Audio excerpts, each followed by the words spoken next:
नमस्कार, मी संतोष सुतार आणि आपण पाहतात सीएल माझा. चंदगड विधानसभा मतदारसंघ हा गेल्या वेळी शिवसेनेनं लढला होता. गेल्या निवडणुकीनंतर वेगळी समीकरण या ठिकाणी निर्माण झालेली आहेत.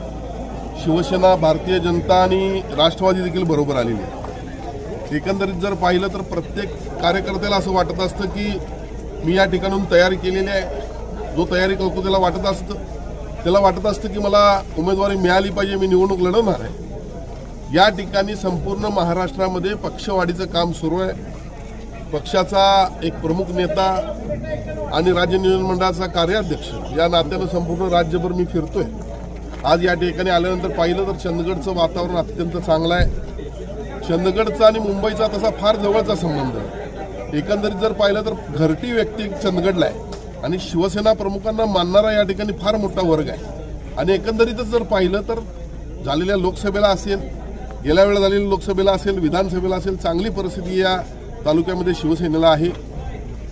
तिकीट कुणाला मिळणार हे राज्याचे तिन्ही नेते ठरवतील, सन्माननीय मुख्यमंत्री एकनाथजी शिंदे, देवेंद्र फडणवीस आणि अजितदादा पवार. पण उद्या जर शिवसेनेला या ठिकाणी उमेदवारी मिळाली तर त्याची तयारी करणं तेवढंच गरजेचं आहे. जर पाहिलं तर या ठिकाणी अत्यंत चांगली तयारी या चंदगड तालुक्यामध्ये शिवसेनेची आहे. त्यात आणखी भरीव वाढ व्हावी. सन्माननीय मुख्यमंत्री एकनाथजी शिंदे यांच्या ज्या योजना गेल्या काही दिवसात कल्याणकारी योजना राबवण्यात आलेल्या आहेत, या घराघरामध्ये पोचल्यात का नाही याची माहिती घ्यावी, यासाठी देखील आजचा या ठिकाणी हा दौरा आयोजित करण्यात आला होता. एकंदरीतच या मतदारसंघाची परिस्थिती अत्यंत चांगली आहे. सन्माननीय मुख्यमंत्री जो आदेश देतील त्या पद्धतीनं या ठिकाणचे सर्व शिवसैनिक पदाधिकारी हे निवडणुकीसाठी तयार. मतदारसंघामध्ये शिवसेनेमध्ये काही कुरकुरे आहेत, त्याचबरोबर मित्र पक्षाबद्दलही थोडीशी नाराजी आहे. तर यातून महायुती म्हणून काय मार्ग काढणार आहात तुम्ही? महायुती एकसंघ आहे, शिवसेना देखील एकसंघ आहे. कुटुंबामध्ये भावाभावांच्या मध्ये थोडंफार काही चालत असतं, त्याचं मी फारसं त्याकडे सिरियसली घेत नाही, कारण शिवसेना एकसंघ आहे.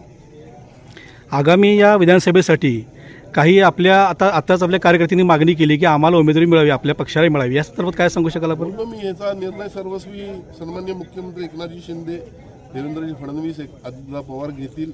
या ठिकाणी शिवसेनेला उमेदवारी मिळाली तर निश्चितपणे आम्ही या ठिकाणी शिवसेनेची सीट निवडून आणू याची मला खात्री आहे. जिल्ह्यात किती जागांवर क्लेम केलेला आहे शिवसेना म्हणून? आपण जर पाहिलं तर गेल्या वेळेला शिवसेनेनं 10 पैकी 8 जागा लढवलेल्या आहेत आणि नवीन समीकरणानुसार आज 2 राष्ट्रवादीचे देखील आमदार आमच्याकडे आलेले आहेत. एकंदरीत जर आता प्रॅक्टिकली पाहायला गेलं तर 6 जागा शिवसेनेला लढवेल असं मला वाटतं.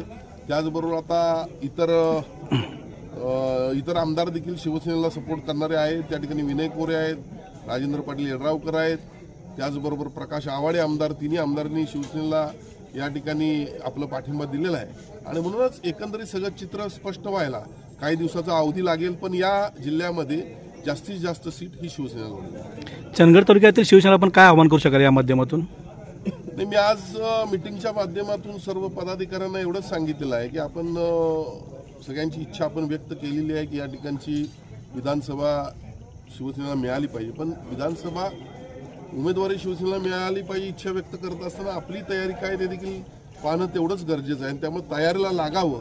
आणि त्याचबरोबर पक्षाचा जो आत्ता महत्त्वाचा कार्यक्रम हाती आलेला आहे की घराघरामध्ये रोज एका शिवसैनिकानं 15 घरामध्ये जाऊन या ठिकाणी राज्याच्या कल्याणकारी योजनांची माहिती द्यायची आहे. त्या योजना प्रत्येकाला मिळालेल्या आहेत का नाही हे पाहायचं आहे, त्याचा लाभ होतोय का नाही ते पाहायचं आहे. आणि जर होत नसेल तर त्या योजनांमध्ये त्यांना समाविष्ट करून घ्यायचा आहे. हा कार्यक्रम घराघरामध्ये जाऊन घ्यायचा आहे, अशा पद्धतीची या ठिकाणी माहिती दिलेली आहे. एकंदरीत आजचा हा दौरा मला असं वाटतं की अत्यंत यशस्वी आहे. पुढच्या काळामध्ये चंदगड तालुक्यामध्ये शिवसेना एकसंघ आणि चांगल्या पद्धतीनं वाढलेली आपल्याला दिसते.